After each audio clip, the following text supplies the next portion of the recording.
ये जिंदगी बड़े भाग्य पर मानुष का जन्म होता है मित्रों।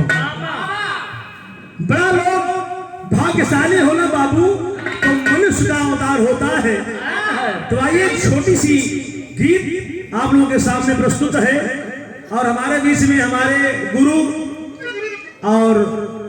सेवानिवृत्त दरोगा हमारे पूज्य आदरणीय बाबूजी श्री सीताराम यादव जी उर्फ मोछा कवि।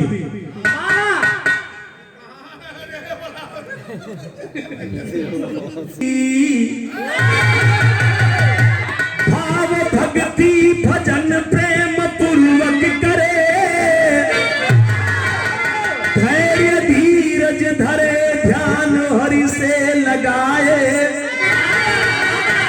आशु विश्वास आके रुके सत्य पे, सत्य समझे वही सत्यवादी कहाए, पति के सेवा में अर्पण करे जिंदगी, बस वही नारी जग में सही राह पाए, नारी का जन्म जीवन पति के लिए, पास रह के करे प्रेम पथ को निभाए।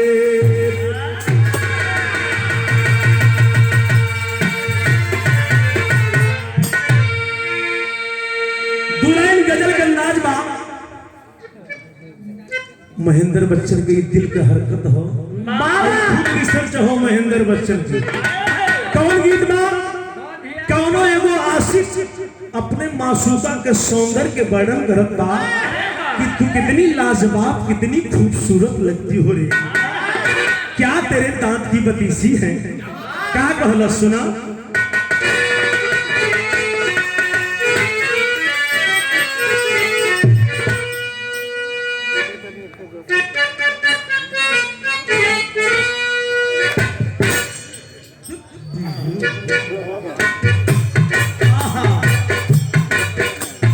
दिल कस हो दिल रुबा के, दिल कस हो दिल रुबा के, कम सीन लग रही हो, दिल कस हो दिल रुबा के, कम सीन लग रही हो, दिल कस हो दिल रुबा के।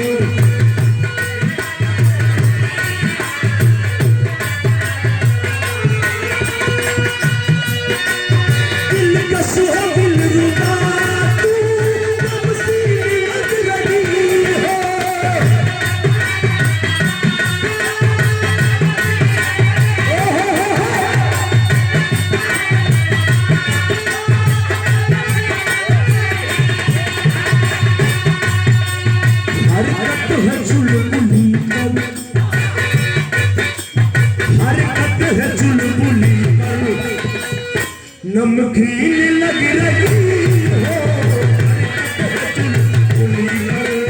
नमकीन लग रही हो,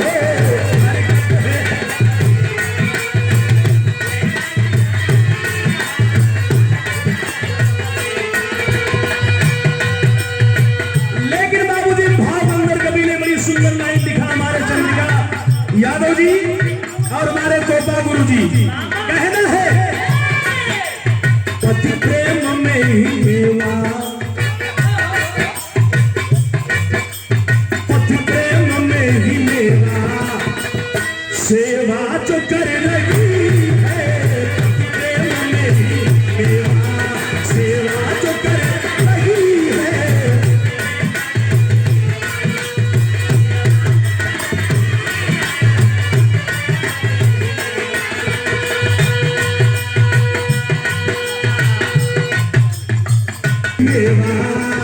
सेवा जो कर रही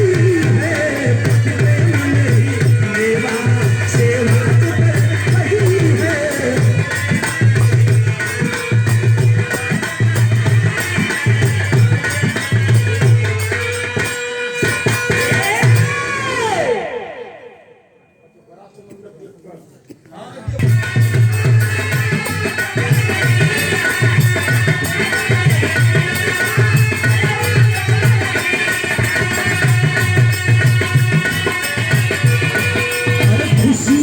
होती बारिश, खुशियों की होती बारिश, आंचल को भर रही है खुशियों की होती बारिश।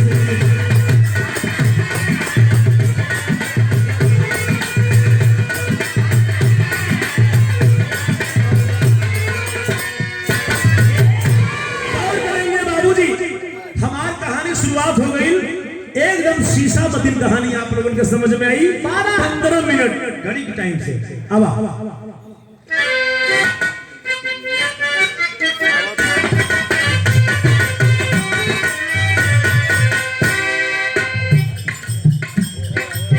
पति के प्रेम में दिन रात रहा करती थी,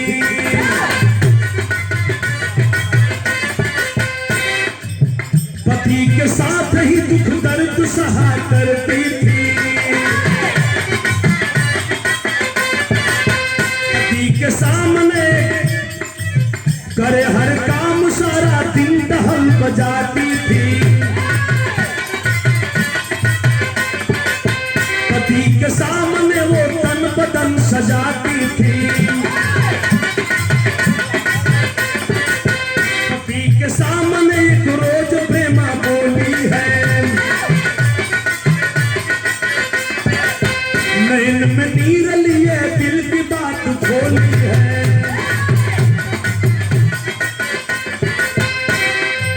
गरीबी बदनसीबी पर मगर सुख है स्वामी, कोई औलाद नहीं बस यही दुख है स्वामी, करूंगी पूजा भोलेनाथ त्रिपुरारी, ये आदेश सुखमन सुन के बचन नारी की।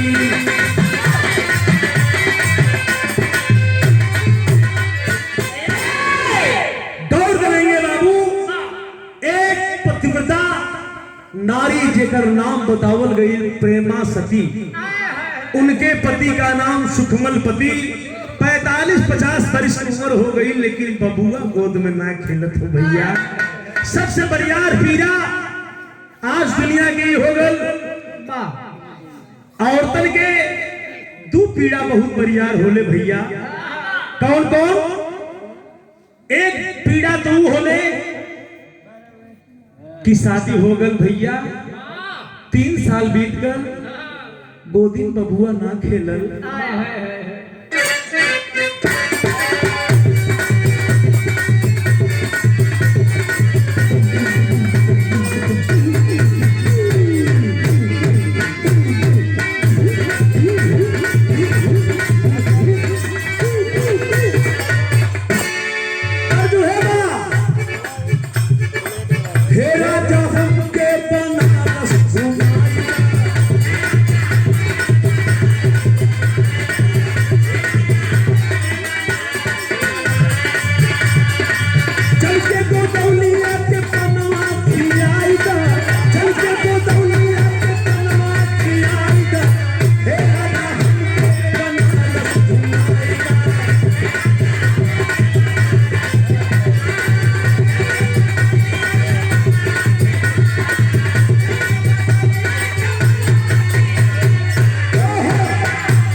लेकिन फर्ज हमार देखा, प्रेमा सती अपने सैया से कहा था, हे स्वामी भक्ति कर दिन रतिया,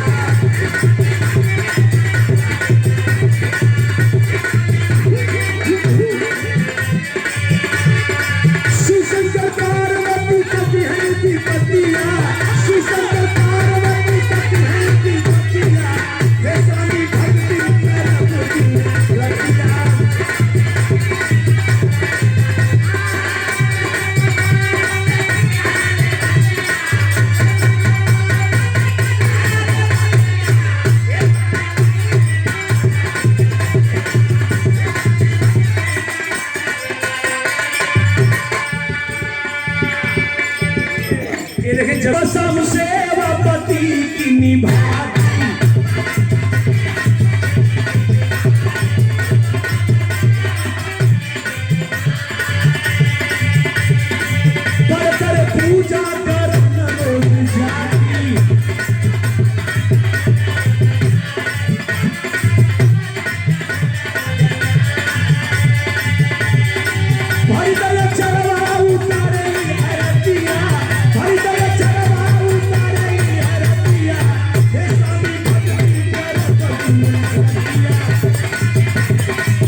अक्षर बड़ौआ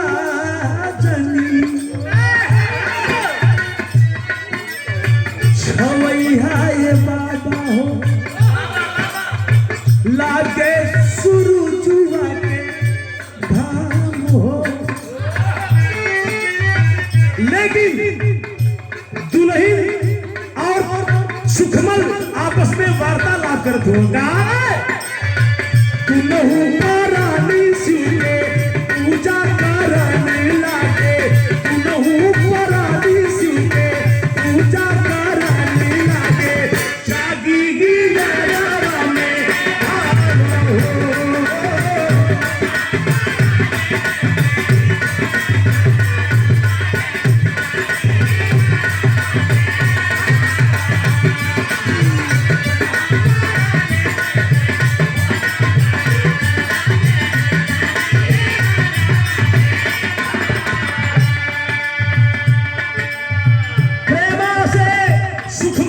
कहते हैं अरे इतना दिन हो कि पूजा करे तो भाई कुछ फरियाद ना आए। लेकिन बाबू प्रेमा कहती है मेरे प्राणनाथ, है मेरे स्वामी जी, पूजा कईला हम के काम का फल देला ऊपर वाले की। क्या कहलस?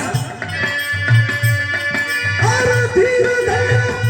प्रेम स्वामी कहनी समनवा,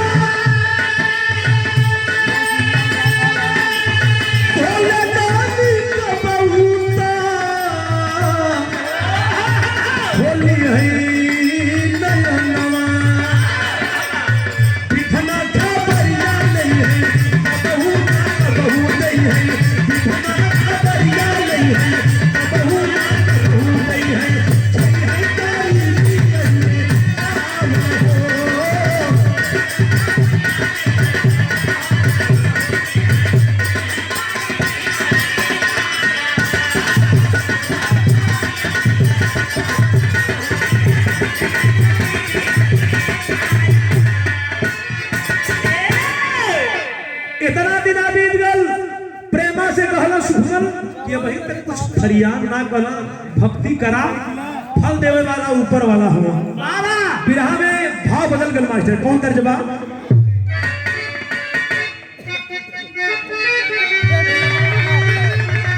हमारे गुरु के गुरु स्वर्गीय रामदेव उस्ताद गाँव में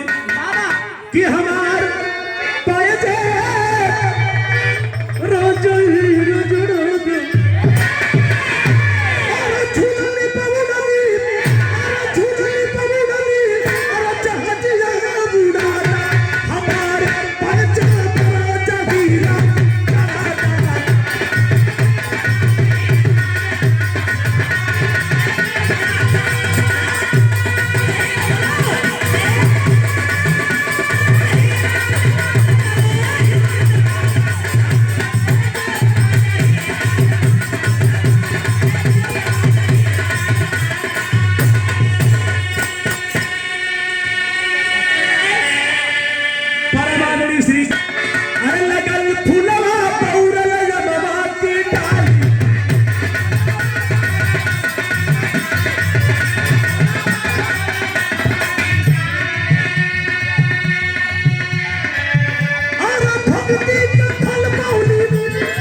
बाबूजी अंधेर नहीं है, चूंकि अगर से हृदय से भक्ति करने वाला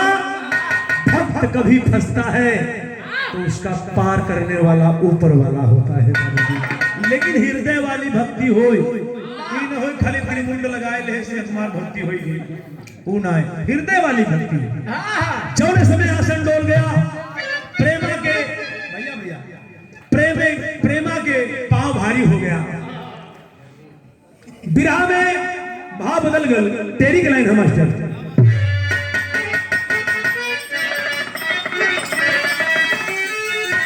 अरे भक्ति को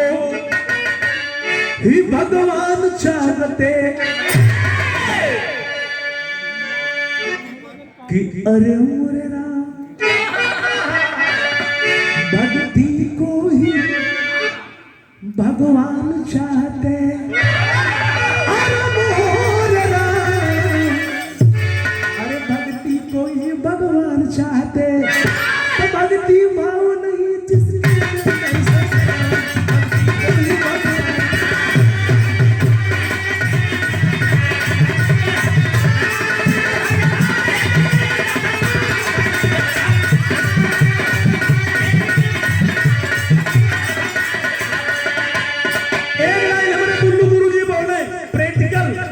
प्रैक्टिकल है गुरुजी।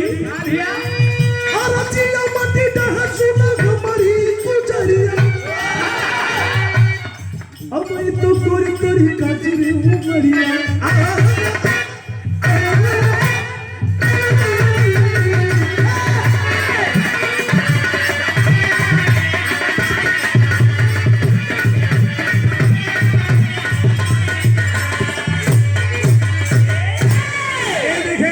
धीरे समय बीत गल 8-9वां महीना जब लग गल तो बिरहा का रुख यहीं से बदल जाता है।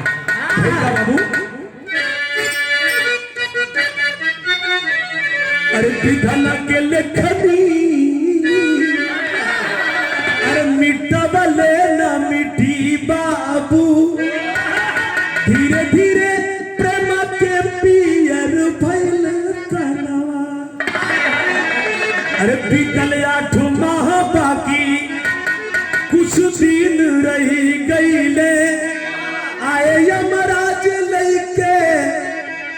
विधि के रावणवा। 8 बजे रतिया की विपत्तिया घरी गईली प्रेम के पिजरवा से उड़ल सुगनवा। बाबूजी इतना सजो करके दोनों प्राणी के अटूट प्यार आज भगवान का भेजा हुआ दूत आया और लेकर के रूह को चला गया। जिस समय प्रेमा का सौ पड़ा है वही लसिया पे गिर कर रोत हो सुकमल कि प्रेमा तोहरे बदे हम जी ना पाई। लोग समझाते हैं बाबू लेकिन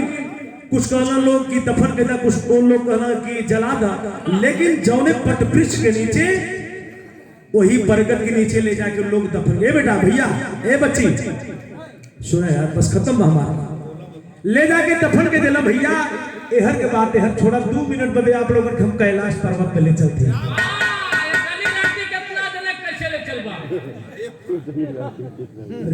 ट्रेन से तोड़ ले जा खाली दिल दिमाग ले चलते ही भगवान भोलेनाथ त्रिमुंड लगाए बाघंबर के छाल पहिरे हाथे में त्रिशूल माथे पर चंद्रमा जटा में गंग की धार बैठ करके एकदम मग्न में बैठे हैं। तब तक पार्वती पहुंच गई है प्रभु एक ठिमार काम और कही दे तो है पार्वती सो बात न कल तो हो सकता कहे हमें प्रभु एक दाएं मृतलोक और घुमाई देता कहे बस नाव बदले हो एक दाएं लेके रहे तो लकड़ बंधा का इतना मारे हैं वहां पुरुआ चलत है हड्डी हमार दर्द करत है। अब नाव बदले हो मृतलोक के कहे ना है प्रभु एक दाएं घुमाई दे बोल लागत है का कहनो बिरहा में इतना दर्द लग गया। हमारे गुरु जी गांव में स्वर्गीय रामदेव और एके स्वर्गीय हैदर जुगनू भी गाते थे कैसे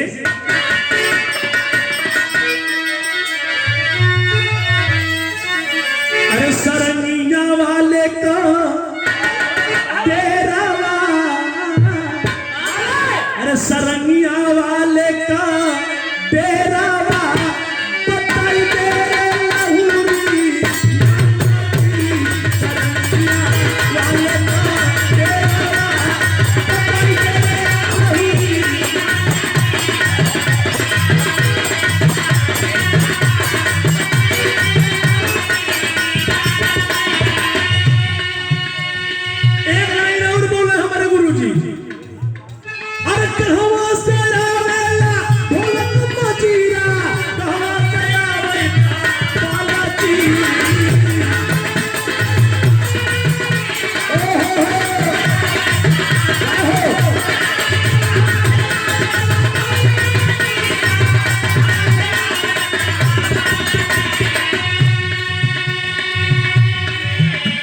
अरे कहाँ से आवे सरनिया वाला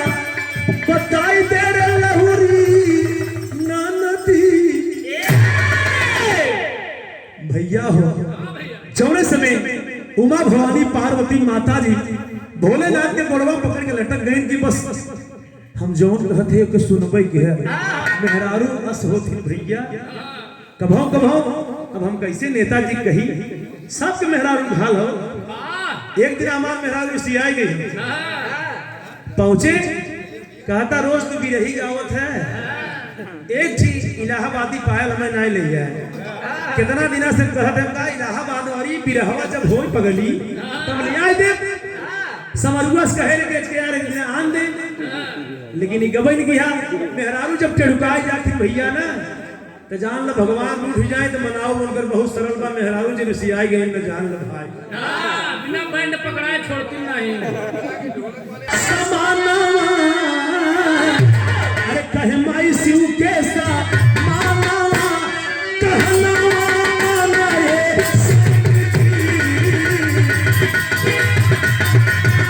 जियो जियो जियो बेटा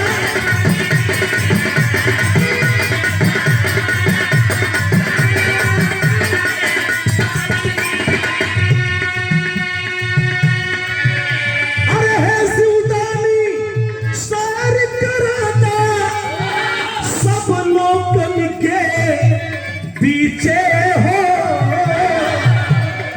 घूमत घूमत रानी पहुंचे परगट पीछे हो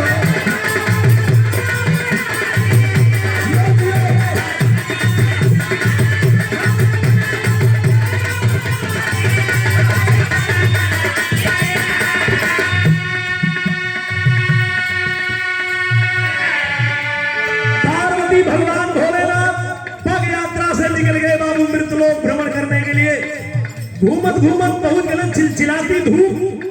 12 बजता नंगे पांव से डोलते चले जा रहे थे लेकिन पार्वती माई के गोड़वा में बाबू छाला पड़ गए। भगवान से कहली प्रभु 10 मिनट ही हमें आराम करे दे बट वृक्ष बा कहे कि बस होई के तोहार अपन स्कॉर्पियो नहीं ले रहे का नहीं यार भाई स्कॉर्पियो को जरूरत है हाँ हाँ बैल कहता है ना ए भैया जौने समय पार्वती कहली कि बस 10 मिनट हमें आराम करे दे झरझर झरझर हवा चलत बा वही माई ऊंच देख के सोई गई। जब सोई गई बाबू नींद लग गया तक कदमा में कुछ आवाज आई का अरे रोवे कहवा लला नवा अरे रोवे कहवा लानवा कहनवा मानाए स्वामी जी कहना कि प्रभु एक थी मार शंका बा बोला पार्वती आज कुल हवा में का भाई अरे तो क्या हम पार्वती दिखा थे अच्छा तो वैसे करो ए भैया जौने समय पार्वती भगवान भोलेनाथ का जगाते हैं भगवान भोलेनाथ बताओ बताओ का बात कहे प्रभु ही लड़कियां रोता कहे बस तोहार नौटंकी चालू हो गईया ले आए रहू तो कहो असल लोग हमें लकड़बग्घा जान के तनी मारे हैं अब हम एक काम न करब तुहार कहे बस शंका समाधान कर दे प्रभु कहे यही में लड़कियां रोवत है कहे अरे यार तू एकदम पगलवाई देबू कैले का भोलेनाथ फिर हमें पापट नहीं अरे लिए हाथ त्रिशूल खोदाई कैले अइले शिवदानी अरे लिए हाथ त्रिशूल खोदाई कैले अइले शिवदानी अरे कब्र के पीछे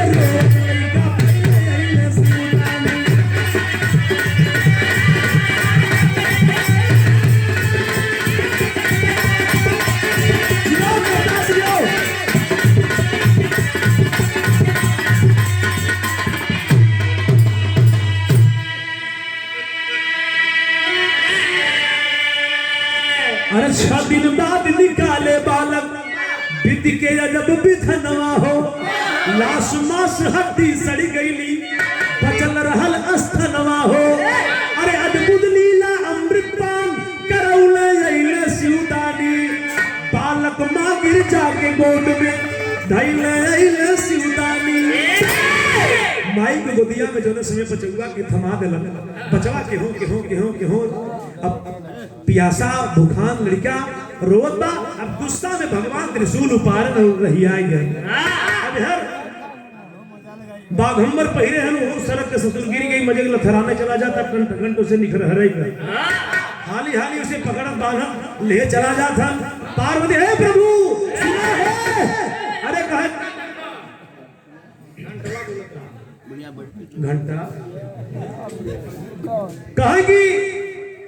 अरे हमें छोड़ के जाता कहे तू खिलावा हम चले कैलाश अब जाए कि माई गुड़वा पकड़ के लटक गई कहीं छुपाते ही ना बात कहीं ना छुपाता तब व्यवस्था करे दूधे के कहीं स्वामी एक छे मार काम कहे बस एक तो तोहर सुनो अब तोहर कहे के मतलब कि अब चलिए एक व्यवस्था हम करी तो कहे ऐसा करे तब निकाले हैं ले चले के तब वही रखते फिर अरे अब काम गड़बड़ कहे तब तो हम पापी हो जाए माता जी एक बात कहते हैं बिहार में आल्हा में प्रमाण है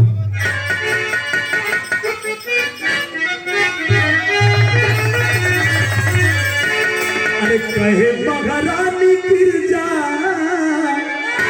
अरसू के समन बाबू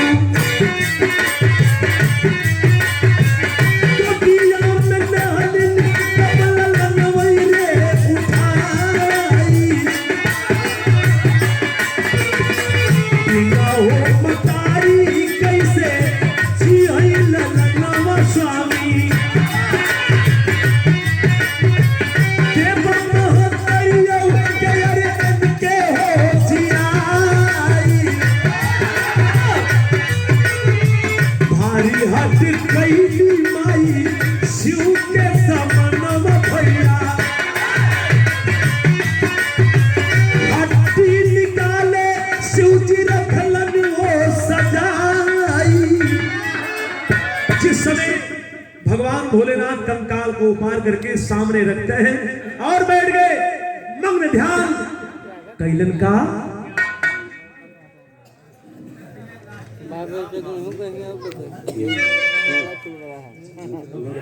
श्रीमान ए पार्वती अब देखू का है लड़कवा ए बाबू जौने समय माई गोदिया में दे देनी हो लेके गोदी में और भगवान भोलेनाथ माता पार्वती के चरनिया में गिर गई और कहती है कि ले जा बिटिया रात हो गई बा अपने घर चल जा इतना कहते हुए अंतर ध्यान हो जाते हैं गीत में आखिरी लाइन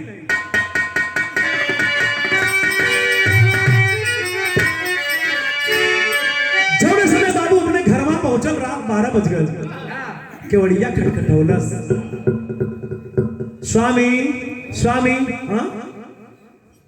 सुकमल के अखिया फूल फूल के जैसे भोंगा हो गई भैया सावन भादों के धार हो गई बाबू रोत रोत पागल हो गई जब आवाज दिहलस प्रेमा का कहलस अरे उठा जगावे स्वामी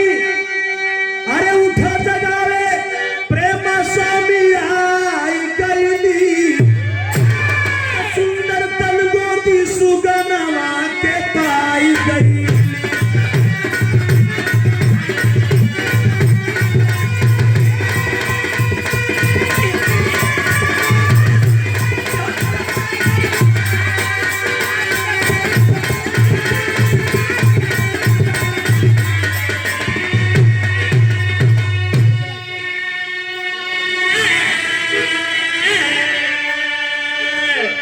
अरे खोले पल्ला सुखमल 12 बजत रहली रतिया भगले डेराए भूत हो गई रतिया कहे भूत भूत भूत भूत कहे स्वामी अगर से विश्वास न हो तो हमके पकड़ के देख लिया हम आपसे कुछ दिन बने जुदा हो गए रहे लेकिन हम भूत न होई का कहलो अरे हई नाही भूत छू के देखिला सजनवा कहे सुने सुखमन जी अइले समनवा अरे भैया गवारी लपटाई गईली तो सुंदर तनुगोती सुगनवा के पाई गईली। बाबू हो जौने समय लिपट के दोनों प्राणी रोवत हो जिसे अखिया सावन भागों के धार हो गए हो। इतना अटूट प्यार पकड़ के सुखमल कहला कि तू कहा हमसे जुदा हो गई लू। कलम मालिक के घर में देर होता है अंधेर नहीं, लेकिन आज भगवान भोलेनाथ पार्वती कहते हैं कि अपने भक्ति से आज भगवान, कभी कभी लोग कहते हैं कि कभी कभी भक्त से भगवान हार जाया करते हैं। भगवान एक दिन परीक्षा लेवे बदे दोनों प्राणी चल रहे हैं, गुदड़ी एकदम एकदम फटी, मतलब कुर्ता लार चुअत, हाथे में रोटी,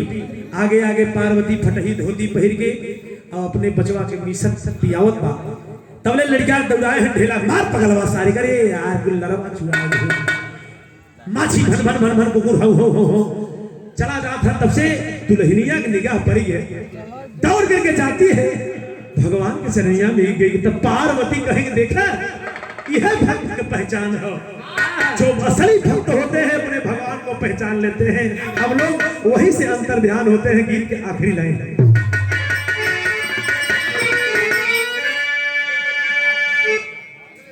गुरु बिहारी गुरु गणेश खुश भइले दोनों प्राणी, विजयी प्यारे राम बनी दुनिया में अमर कहानी। अरे भक्ति को ही भगवान चाहते